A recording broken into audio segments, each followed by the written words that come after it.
Step into Value Zone. Value Zone. Hypermart. Button Zero. కారుణ్య కర్పూర కటాక్ష నిరీక్షణేన తారుణ్య సంవలిత శైశవ వైభవేన ఆపుష్ణతా భువనమద్భుత విభ్రమేణ శ్రీకృష్ణ చంద్ర శిశిరీకురు లోచనం మే. ఓ కృష్ణచంద్రుడా, నా యొక్క కళ్ళని చల్లగా చేయమని కోరుతున్నాను. భాగవత కథాసుధ 5వ భాగంలోకి వచ్చాం. శ్రీకృష్ణ లీలలు వింటున్నాం. ఎందుకు యశోదానందులకి కుమారుడిగా జన్మించాడనే వివరం కూడా విన్నాం. ఇప్పుడు తర్వాత శ్రీకృష్ణ లీలలు తెలుసుకుందాం. సుఖమహర్షి నిరంతరాయంగా కృష్ణలీలల్ని పరీక్షణ్ మహారాజుకి తెలియజేస్తున్నాడు. కృష్ణుడి అల్లరి చేష్టలకు అప్పుడప్పుడు విసుకున్నా సహించలేక కోపగించిన గోకులంలో అందరికీ ఆయన అంటే పంచప్రాణాల పిల్లవాడంటే. అల్లరి చేష్టలు తలుచుకుంటే నిన్నేం చేశాడో తెలుసా, మొన్నేం చేశాడో తెలుసా అని ఒకళ్ళకొకళ్ళు చెప్పుకునేవాళ్ళు. మా ఇంట్లో మజ్జిగకుండ పగలగొట్టాడు మా పిల్లాడు అని ఒక ఆవిడ చెప్తే, మజ్జిగకుండ ఏమిటి, పాలకుండే పగలగొట్టేశాడు మా ఇంట్లో అని పక్కపక్క నవ్వుతూ చెప్పుకునేవాళ్ళట. అప్పటికప్పుడు కోపం వచ్చినా తలుచుకుంటే సంతోషం వచ్చేది. అతన్ని అల్లరి చేష్టల్ని పాటలుగా పాడుకునేవాళ్ళు, ఎంతో సంతోషంగా ఉండేవాళ్ళు. ఒకరోజు యశోదాదేవి పరిచారకులందరికీ తలా ఒక పని అప్పగించింది.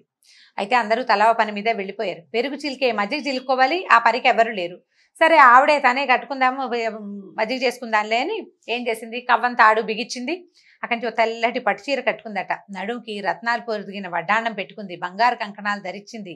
కొడుకు అల్లరి చేష్టల్ని నవ్వుకుంటూ తలుచుకుంటూ ఏం చేస్తోంది, మజ్జిగ చిలుకుతోంది. చిలుకుతుంటే ఈ గాజుల సవ్వడి, ఆవిడ వడ్డాణానికి ఉన్న మువ్వల మోత, ఈ కంకణాలు ఇక చల్ల చిలుకుతుంటే చెయ్యి ముందుకి వెనక్కి వెళ్తుంటుంది. మంచి ఎక్సర్సైజ్ కూడా. ఈ కదులుతుంటే ఆ శబ్దము ఆవిడ పాడుతున్న పాటకి, ఆ పిల్లవాడి మీదకి తలుచుకున్న ప్రేమతో ఆవిడ నవ్వులకి అన్నిటికీ ఒక చక్కటి మ్యూజిక్ సెషన్ లాగా నడుస్తుంది అనమాట. ఆవిడ ఆనందంగా మజ్జిగ చిలుకుంటుంది. ఈ పిల్లవాడికి ఆకలేసింది. వచ్చి అమ్మ పాలిస్తావా అని అడిగాడు. ఆవిడేంది, వెన్న పడుతోందిరా, పాలు తాగుతుగాని ఉండమని. అయినా సరే ఓ పదే పదే పాలు కావాలి నా చెయ్యి అని ఈ కవ్వం చేత్తో పుచ్చుకుంటున్నాడు. ఈ పుచ్చుకునే సరికల్లా ఏం చేశాడు, కవ్వాన్ని ఆపేస్తే తల్లి పాలిస్తుందని పిల్లాడి ఆలోచన అనమాట. ఆవిడ ఏం చేసింది, ఆ పెరుగు కుండ పక్కనే కవ్వాన్ని కొంచెం గోడ కానించి పెట్టి పిల్లాడిని ఒళ్ళో వేసుకుంది. ఇంతలో ఏమైంది, ఈవిడ దాలి మీద పాలకుండ పెట్టింది. ఇంట్లో పరిచారకులు ఎవరు లేరు. పాలు పొంగుతున్న శబ్దం వచ్చింది, కాగిన వాసన వస్తోంది. దాంతో ఈవిడ ఏం చేసింది, ఒళ్ళో ఉన్న పిల్లాడిని దించుకు పక్కన కూర్చోబెట్టింది. ఉండు వస్తానని అనేసరికల్లా ఆవిడకి ఒళ్ళు మండిపోయింది. పిల్లవాడికి కోపం వచ్చేసింది. ఏం చేసిందట, పక్కనే పొత్రం కనబడుతుంది, సన్నికాళ్ళ మీద నూరే ఉంటాయి కదా, ఆ రాయి ఎత్తి పెరుగకుండా పగలగొట్టేసేట. కొంచెం 4 ఏళ్ళు వచ్చినాయి, ఊహ బాగా వచ్చింది. దేంతో కొడితే ఏది పగులుతుందో తెలుసు అనమాట. కొట్టేసరికల్లా ఏం చేశాడు, వేరకుండా కొట్టాడు. వెన్న పూర్తిగా అంతా కింద పడిపోయింది. అక్కడి నుంచి లోపల గదిలో చూస్తే ముందు రోజు తీసిన వెన్న పిడతల నిండా కనపడుతోంది. బోల్డ్ గుప్పెడు తిన్నాడు, నోట్లో వేసేసుకున్నాడు వెన్నంతా ఎత్తి. అక్కడి నుంచి 2 చేతులతోటి 2 గుప్పెళ్ళ వెన్న తీసుకున్నాడు. ఈవిడ పాలకుండా దింపి కింద పెట్టి చేతులు కడుక్కుని వచ్చేసరికల్లా ఏముంది, బాగా కనపడింది. మొత్తం పెరుకుండంతా పగిలిపోయింది, కనపడలేదు. ఆవిడకి ఒళ్ళు మండింది ఒక క్షణం. కానీ నవ్వొచ్చింది అనమాట. పిల్లాడికి మితిమీరిపోయింది అల్లరి. చుట్టుపక్కల ఇళ్ళ వాళ్ళంతా చెప్తుంటే నేను వినలేదు. సరే ఇవాళ ఒక దెబ్బ కొట్టైనా వీడిని లైన్లో పెట్టాలి, పిల్లాడిని ఎలాగా దారిలో పెట్టాలని ఒక చిన్న కర్రపొల పుచ్చుకుంది. ఇవి వెళ్ళి అటు ఇటు చూస్తే ఈ పిల్లాడు ఎక్కడున్నాడు, పెరట్లో ఒక రోలు ఉందట. ఆ రోలు తిరగేసింది. ఆ రోలు మీద కూర్చుని ఆ పక్కనే ఉన్న ఒక కోతి పిల్లకి తన చేతిలో ఉన్న వెన్న పెడుతున్నాడు. ఆవిడికి ఇది మరీ దుడుకు పని. తనకు తెలుసు కృష్ణుడికి కూడా, ఎందుకంటే కుండ పగలగొట్టాము, అది ఊరుకోకుండా మళ్ళీ లోపల నుంచి 2 గుప్పెళ్లతోటి వెన్న తీశాను. ఆ వెన్న పెట్టిదంతా కింద పడిపోయింది, ఇల్లు వాకిలి ఏకమైంది. మజ్జిగ కుండ కింద పడితే ఎంత జిడ్డు, అదంతా తుడుచుకుని కడుక్కోవద్దు తెలుసు. వాళ్ళ అమ్మ కోపం వచ్చిందని తెలుసు. సరే ఏం చేస్తున్నాడు, ఆ కూర్చుని ఉన్నాడు కదా, ఈవిడ వెనకాల వెళ్ళింది నిదానంగా. తల్లి దగ్గరకు వస్తుందని ఆవిడ నడువుకి వడ్డాండానికి మువ్వలు ఉన్నాయి, చేతులకు గాజులు, కాళ్ళకి పాంజేబులు, చీరల రెపరెపలు. ఈ శబ్దాలకి తల్లి వస్తుందని తెలుసుకుని పరిగెత్తేసరికల్లా ఇక ఆవిడ వెనకాల పరిగెత్తింది. గట్టిగా అరిచి ఏడవటం మొదలుపెట్టాడు. అమ్మ వద్దే అని అరుస్తున్నాడు. ఏడుపు, దొంగేడుపే అది. ఈ పరిగెడుతూ ఉంటే ఏమైంది, ఈ ఏడవటం, ఈ మొహం కళ్ళు పేస్తున్నాడు. కళ్ళ నిండా కాటికి పెట్టారు, మొహాన్ని కస్తూరి పొట్టు పెట్టారు. అదంతా చెరిగిపోయి బీభత్సంగా కళ్ళు మొహం ఏకంగా ఉన్నాయి. అసలే నల్ల పిల్లవాడు, ముఖం నిండా కాటుక. అక్కడి నుంచి ఈవిడ ఏం చేసింది, వెళ్ళి వెనకాల పడింది. అంతకండా పరిగెడుతున్నాడు. ఈవిడ ఏం పరిగెడుతుంది, చిన్నపిల్లలతో తల్లులు పరిగెత్తాలంటే ఆయాసం ఆవిడికి. అక్కడి నుంచి మొత్తానికి దొరికేసరికల్లా ఏమనుకుంది, కొట్టబోయింది. బేరమని ఇంకా పెద్ద శబ్దం పెంచేశాడు. పిల్లాడు సరే ఏమనుకుంది, కొట్టడం ఎందుకులే, కొట్టద్దు, పోనీ ఓ పని చేద్దాము, వీడికి బుద్ధి చెప్పాలనుకుంది ఆవిడ. కనుక్కుని ఏమనుకుంది, ఆ పక్కనే ఉంది కదా రోలు, ముందు రోలు మీద కూర్చున్నాడు కదా, ఆ రోల్ దగ్గరికి లాక్కొచ్చింది, చేయి పుచ్చుకుంది, రోలు కట్టేద్దాం అనుకుని ఏం చేసింది, ముందు ఈ కవ్వపు తాళ్ళు ఉంటాయి, కవ్వానికి కట్టేందుకు మజ్జిగ చిలకట అంటాడు, ఆ తాడు తెచ్చి వాడు నుంచోబెట్టింది, కట్టేద్దాం అనుకుంది, నడువుకి కడదాం అనుకుంది. అసలు చూడండి, ప్రపంచంలో లోపల బయట తేడా లేదు. పరబ్రహ్మం చిన్న స్వరూపం కాదు, ప్రపంచమంతా ఆవరించి ఉండేవాడు. ఆద్యంతాలు లేని వాడిని తాడుతో కట్టాలని అనుకుంటుంది. తల్లి అవటం వల్ల ఆవిడికి ఎంత భాగ్యం లభించిందో యశోదాదేవికి. ఈ తాడు పెట్టి కట్టబోయింది. ఎంత పిల్లవాడు, వాడి చిన్న చిరు బొజ్జ. ఈ తాడు దగ్గరికి రాలా, ఇదేమిటి తాడు సరిపోలేదు, ఇంకో తాడు పట్టుకొచ్చింది, పాత తాడికి ముడేసింది, మళ్ళీ కట్టబోయింది. ఇప్పుడు తాడు ఇంత జానెడు తగ్గుతోంది, ఇంకో తాడు పట్టుకొచ్చింది, ఎన్ని తాళ్లతోటో కట్టబోయింది. మనం నిన్నటి దాకా చేసుకున్న కార్తీక దామోదర ప్రీత్యర్థం అని చెప్పుకున్నాను చూడండి, ఆ దామోదర నామధేయం ఇందువల్లే వచ్చింది. ఈ కట్టబోయింది, కట్టి ఆవిడికి విసుగు పుట్టింది, ఆయాస పడిపోతోంది, మళ్ళీ వదిలేయటం, ఇంకో తాడు వెతుక్కురావటం, ఈ లోపల ఈ పిల్లాడు వెళ్ళిపోతాడేమో అని కంగారు హైరానా. ఈ తల్లి చెమటలు కక్కేస్తుంటే ఈయనకి జాలేసింది. అబ్బో అమ్మ ఆయాస పడుతోంది, సరేలే అని ఏం చేసింది, ఆ చిన్న బొజ్జ ఆవిడకి సరిపడా సైజుకి తగ్గిపోయింది. 10 తాళ్లతోటి కూడా కట్టలేని బొజ్జ ఒక తాడుతోటే కట్టేసేసింది. సరే ఏం చేసింది, తాడుతో కట్టుకొని ఇచ్చాడు. కట్టిన తర్వాత ఏం చేసింది, రెండో కొస రోలుకేసి కట్టేసేసి అందరూ అయ్యో పోన్లేమ్మా పిల్లాడమ్మా అంటే, సరేలే నా పిల్లాడు నా ఇష్టం, అల్లరి చేస్తున్నాడు, ఓ దెబ్బ కొడితే ఏడుస్తాడని తాడేసి కట్టాననుకుని వెళ్ళిపోయింది లోపలికి, ఇంటి పనులు చక్క తెచ్చుకోవడానికి. సరే కృష్ణుడు అటు ఇటు చూశాడు. కొంత దూరంలో 2 పెద్ద పెద్ద మద్ది చెట్లు నిటారుగా కనపడుతున్నాయి.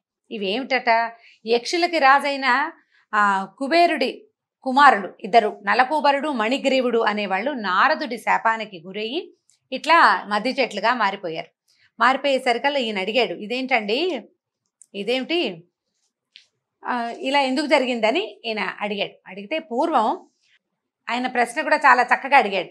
కుబేరుడు శివుడు అనుచరుడు, కుబేరుడు కుమారులు కూడా శివుడు అనుచరులే. ఎందుకంటే కుబేరుడు మనం చూడండి, శివుడు లక్ష్మీకారకుడు, ఐశ్వర్యదాయకుడు అంటాం. ఐశ్వర్యం ఎవరి వల్ల వస్తుంది, ఐశ్వర్యం అంతా ధనం అంతా ధనపతి కుబేరుడు. శివుడాజ్ఞ వల్లే కుబేరుడు మనకు ఐశ్వర్యాన్ని ఇస్తాడు. అంటే కుబేరుడు శివుని యొక్క గణాలలో ఒకడు, అంతే కదా. ఇప్పుడు అతని కుమారులు శివగణంలోనే ఉంటారు వాళ్ళు కూడా. మరి అలా ఉన్నప్పుడు వాళ్ళకి నారదుడు ఎందుకు శాపం ఇచ్చాడు అని పరీక్షిన్ మహారాజు సుఖ మహర్షిని అడిగాడు. అడిగితే ఆయన ఏం చెప్తున్నాడంటే, వీళ్ళకి ఏంటంటే నిజంగానే వాళ్ళు శివభక్తులు, శివుని సేవకులే, కానీ వాళ్ళకి తండ్రి ఐశ్వర్యం చూసుకుని తమంతటి వాళ్ళు లేరని ఒక గర్వం, ఏ తప్పు చేసినా చెల్లిపోతున్నానే. ఇప్పుడు కూడా మనం అలాంటి వాళ్ళని చూస్తుంటాం. తండ్రుల ఐశ్వర్యం పిల్లలకి గర్వకారణంగా ఉంటుంది. అందులో తమ ప్రతిభా పాఠవాలు ఏమీ లేకపోయినప్పటికీ నేనెవరో తెలుసా అని ప్రశ్నించే వాళ్ళు బోల్డ్ మంది కనపడతారు, కోకొల్లలు. ఇప్పుడు ఉన్నదంతా అదే మనకి ప్రజ. అయితే వీళ్ళు ఏం చేశారు, బాగా మద్యం సేవించి కొందరు అప్సర స్త్రీలను వెంట పెట్టుకుని కైలాస పర్వతం మీద ఉన్న ఉద్యానవనాల్లో స్వేచ్ఛగా విహరిస్తూ ఉండేవాళ్ళట. అయితే వాళ్ళని అనుసరించి వచ్చిన ఆడపిల్లలు ఇద్దరు బాగా, ఇంకా ఇద్దరే కాదు ఇంకా చాలా మందే ఉండుంటారు, బాగా ఉత్సాహపరిచిన కొద్దీ విపరీతంగా మద్యం సేవించి ఒళ్ళు తెలియని స్థితిలో ఈ జలక్రీడలు ఆడడానికి ఈ మందాకిని నదిలోకి వెళ్ళారు. గంగానది అనమాట, స్వర్గంలో ఉన్న గంగానదికి వెళ్ళి ఏం చేస్తారంటే నగ్నంగా దిగారట గంగానదిలో.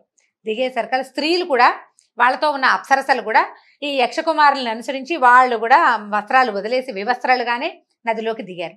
అందరూ స్వేచ్ఛగా జలకాలాడుతున్నారు, ఒళ్ళుపై తెలియని స్థితిలో ఉన్నారనమాట. దేవర్షి నారదుడు ఆ వైపుగా వస్తూ కనపడేసరికల్లా ఈ చాలా దూరంలో ఉండగానే స్త్రీలు గమనించారు నారద మహర్షిని. కంగారు పడుతూ గట్టుకు వచ్చేసి వస్త్రాలు ధరించి నారదుడికి నమస్కరించారట. మద్యం మత్తులో ఉన్న నలకూబరుడు మణిగ్రీవులు మాత్రం నారదుడు సమీపిస్తున్న నగ్నంగానే ఉండిపోయారు. అత్యంత హేయమైన స్థితిలో ఈ యక్షకుమారులను చూసి ఈయన జాలిపడ్డాడు, వాళ్ళ మీద కోపము వచ్చింది, జాలిపడ్డాడు, వాళ్ళని అనుగ్రహించాలనుకున్నాడు. ధనమదం ఎంత బలమైంది. ధనగర్వంతో ఉన్నవాళ్ళు తాము తుచ్చమైన విషయాలను కూడా నిస్సంకోచంగా నిత్యము అనుభవించడానికే ఈ లోకంలో పుట్టామని అని అనుకుంటారు. వీళ్ళకి మద్యము, స్త్రీలు, జూదం తప్పితే జీవితానికి ఇంకో ప్రయోజనం ఉన్నట్టు తోచదు. మన డబ్బుతో ఎంత గొప్ప పని చేయొచ్చో తెలియదు, అనుభవించడం ఒకటే తెలుస్తుంది. పాపం పాత కథల్లో కూడా ఇలాంటిదే ఉందండి, ఇవాళదేం కొత్త కాదనమాట. కొందరికి గొప్ప వంశంలో పుట్టామనే గర్వం ఉంటుంది, మరి కొందరికి సౌందర్యం గొప్ప, ఇంకొందరికి బలం ఉందని గర్వం. అయితే మానవుడిని ధనగర్వం పాడు చేసినట్టుగా ఇతర గర్వాలు పాడు చేయవు. డబ్బు ఒకటి ఉంటే చాలు, వాడికి ఎంత ఒళ్ళు తెలీదో. ధనగర్వంతో మిడిసిపడేవాడికి ఇంద్రియాలు వాడి వశంలో ఉండవు. దానికి తోడు యవ్వనంలో ఉంటే తనకు మరణము ఉండదు, వృద్ధాప్యం ఉండదు. నమ్మరు, రేపొద్దున ముసలితనం వస్తుంది, మరణిస్తాము లాంటివి అసలు తట్టదనమాట. మాయ అట్లా ఉంటుంది, డబ్బు మాయ. శరీరమే తానని, ఇదే శాశ్వతమని అని అనుకుంటారు. అని అనుకుని ఏం చేశాడంటే ఈయన, వీళ్ళు ఈ దేహమే నేను అని అనుకునే ధనమదాంధులు ఈ యక్షకుమారుల్లాగానే ప్రవర్తిస్తారు. ధనమదంతో కళ్ళు మూసుకుపోయిన వాడికి కళ్ళు కనిపించేలాగా చేసే దివ్యాంజనం ఏంటంటే దరిద్రమే, వాడికి ఏమీ లేకుండా చేసేయాలి. అందుకని ఏం చేశాడు ఈయన, ఈ వస్త్రాలు ఉన్నాయో లేవో కూడా తెలీదు వీళ్ళ డబ్బు కొవ్వుతోటి అని చెప్పి ఏం చేశాడంటే వీళ్ళని వస్త్రాలు అవసరం లేని వృక్షాలుగా మారిపోండ్రా మీరు అని శపించాడట. శపించినా వాళ్ళు వృక్షాలుగా మారినా కూడా వీళ్ళకి ఆలోచించే శక్తి ఉంటుంది, పూర్వజన్మ స్మృతి పూర్తిగా ఉంటుంది. అనుక్షణం పశ్చాత్తాపంతో దహించుకుపోయి దోషం పోగొట్టుకుంటారు, తర్వాతైనా తప్పులు చేయకుండా ఉంటారని శపించాడు. శపించి ఎలా చెప్పాడంటే 100 దివ్య సంవత్సరాల తర్వాత వసుదేవుడనే యాదవరాజుకి కుమారుడిగా కృష్ణుడనే నామధేయంతో శ్రీమన్నారాయణుడు భూలోకంలో అవతరిస్తాడు. అతను సమీపించగానే వీరు శాప విముక్తులవుతారని మనస్సుతోటే శపించాడట. వెంటనే ఈ నలకూబరుడు మణిగ్రీవుడు ఇద్దరు నందవ్రజంలో ఉండే ఎక్కడైతే వీళ్ళు రాబోతారో తర్వాత 100 దివ్య సంవత్సరాల తర్వాత అనమాట, అప్పటిదాకా ఈ మద్ది చెట్లుగా మారిపోయి అక్కడ ఉండిపోయారు. అంటే ముసలి చెట్లు, 100 దివ్య సంవత్సరాల వయసు ఉంది ఆ చెట్లకి. అక్కడ ఈ నారదుడు శ్రీహరి భక్తుల్లో ప్రముఖుడు కదా, ఆ భక్తుడి మాట నిజం చేయాలని పూనుకుంటాడు భగవంతుడు. భక్తుడు ఏదంటే అది నిజం చేయటమే ఆయన పని. ఏం చేశాడు, ఈ పొట్ట కట్టిన రోల్ని కష్టపడి ఈడ్చుకొచ్చాడు. 4 ఏళ్ల పిల్లాడు రోలు లాగొద్దు, లాగాడు. ఏం చేశాడు, మెల్లిగా జంట మద్ది చెట్ల దగ్గరికి వెళ్ళాడు. ముందు ఏం చేశాడు, తను దూరాడు ఆ 2 చెట్ల మధ్యలోకి. దూరిన తర్వాత ఈ రోలు ఇట్లా నిలువుగా ఉంది కదా, దాన్ని అడ్డంగా లాగాడు. అడ్డంగా లాగడానికి ప్రయత్నం చేశాడు. ఎట్లా కనపడింది అది, చిన్నవాడు కాబట్టి చెట్ల మధ్యలో ఉన్న చిన్న సందులో నుంచి దూరిపోయాడు, చిన్నపిల్లవాడు కాబట్టి. ఈ అడ్డంగా పడి ఉన్న రోలు దూరడానికి సందు సరిపోలా, లేత బొజ్జ మీద ఉన్న తాడు బిగుసుకుపోయింది. గట్టిగా లాగాడట. లాగేసరికల్లా కృష్ణుడికి ఏం కాలేదు, కానీ ఆ రోలు కలిగించినటువంటి ఒత్తిడికి 2 మహావృక్షాలు ఫెళమని పెద్ద శబ్దం చేస్తూ కూలిపోయినాయి. కూకటి వేళ్లతో సహా కూలిపోయినాయట. ఈ చెట్లలోంచి నలకూబరుడు మణిగ్రీవుడు ఇద్దరు తమ దోషాలు తొలగి గొప్ప కాంతితో వెలిగిపోతూ పైకొచ్చారు. వాళ్ళిద్దరూ కృష్ణుడిని స్తుతించి, మహానుభావ నీ వల్ల మాకు ఇక్కడి నుంచి ఈ మానవలోకం నుంచి విముక్తి లభించింది, ఇక ముందు ఇలా గర్వంతో మదించిపోయి ఉండము, మా బుద్ధి తెలుసుకున్నామని ఆయనకి అపరాధాలు చెప్పుకుని వెళ్ళిపోయారు. అయితే ఈ చెట్లు పడిన శబ్దం గోకులం అంతా వినపడింది. ఎక్కడో ఏదో పడిందన్నారు, పెద్దవాళ్ళంతా పరిగెత్తుకొచ్చారు. 2 మహావృక్షాలు పక్కపక్కనే పడిపోయినాయి. వాటి మధ్యలో ఉన్న కృష్ణుడు పొట్ట కట్టిన రోలుని లాగడానికి ప్రయత్నిస్తున్నాడు. రోలు ఇంకా చెట్లకు అవతలే ఉంది, పిల్లాడి ఇవతలున్నాడు, లాగుతున్నాడు. చెట్లు ఎందుకు పడిపోయాయి, వాటి మధ్యలో నుంచి ఈ పిల్లాడు ఎట్లా వచ్చాడు, ఇంత చెట్లు పడిపోతే ఈ పిల్లాడు ఇంకా నవ్వు మొహం పెట్టుకుని రోల్ లాక్కుంటున్నాడు. భయపట్టల్లా, భయం లేదని అందరూ ఆశ్చర్యపోయారు. అక్కడ దూరంగా ఆడుకుంటున్న పిల్లలు ఏం చెప్పారంటే, కృష్ణుడు రోల్ ఈడ్చుకుంటూ వెళ్ళాడు, ఆ సందులో రోల్ పట్టలేదు, వాడేమో బయటకు వచ్చేసాడు, ఆ రోల్ లాగాడు, అంతే చెట్లు పడిపోయినాయి.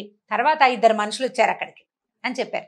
చెప్పేసరికల్లా చిన్నపిల్లాడు అంతంత చెట్లను ఎట్లా లాగుతాడు, అసలు ఆ రోల్ ఎట్లా ఈడ్చుకొచ్చాడు, వీడి శక్తి అని ఆశ్చర్యపోయారు వాళ్ళు. అక్కడి నుంచి ఏం చేశాడు నందుడు, గబగబా అన్నాడు, కట్టును తాడు ఓడదీసి భార్యని ఏం కేకలేశాడు, పిల్లాడికి రోల్ కడతావా అనో ఏదో అనే ఉంటాడు, అనకుండా ఎందుకుంటాడు, నాన్నలు కేకలేరు అమ్మల్ని, అట్లా కట్టేవో చూడు పిల్లాడు అక్కడ పడ్డాడు, కాస్తుంటే ఆ చెట్టు పిల్లవాడి నెత్తిని పడిపోను అని ఏదో కేకలేసుకున్నారు. తర్వాత ఈ పిల్లాడిని ఎత్తుకుని తీసుకుపోయారు. అక్కడి నుంచి కొంచెం అల్లరి తగ్గించాడట. గోపికలు ఆడిచ్చినట్టు ఆడిచ్చేవాళ్ళు అందరూ. అది ఎగురు దూకు డ్యాన్స్ చెయ్యి అనేవాళ్ళు, చేస్తూ ఉండేవాడు. చూడండి, ప్రపంచంలోని సృష్టి స్థితి లయాల్ని తనకే క్రీడ భగవంతుడికి. ఆయన ఈ గోపికలు ఎట్లా ఆడిస్తే అలా ఆడుతుండేవాడు. నాట్యం చేయమంటే చేసేవాడు. అక్కడి నుంచి ఏం చేసేవాళ్ళు, చిన్న పనులు చేయించేవాళ్ళు. పిల్లలకి అల్లరి తగ్గించాలంటే ఏం చేయాలి, ఇప్పుడు మనం కూడా చేస్తున్నాం. ఆ పీట పట్రా, ఈ గ్లాస్ తీసుకెళ్ళి పెట్టు, ఆ కుండ ఎత్తుకురామ్మా, ఆ దోణ్ణి విప్పమ్మా అని ఇలాగ ముద్దుగా చిన్న పనులు చేయిస్తే వాళ్ళ వెనకాల పడి పనులు చేస్తుండేవాడు. ఎట్లా కనపడేదంటే దేవతలందరూ అనుకునేవాళ్ళు, తనని ప్రేమించే వారికి భగవంతుడు ఎంత వశంవదుడుగా ఉంటాడో, ఎంత ప్రీతిగా వాళ్ళు చెప్పినవి వాళ్ళు అడిగినవి చేసి ఇచ్చేస్తాడో కనపడేటట్టుగా ఎవరు ఎట్లా ఆడిస్తే అట్లా, ఎవరు ఏ పని చెప్తే ఆ పని చెప్తూ గోపికల వెనకాల పడి తిరుగుతూ ఉండేవాడట. తర్వాత కృష్ణలీలని మళ్ళీ వచ్చే భాగంలో తెలుసుకుందాం. నమస్కారం.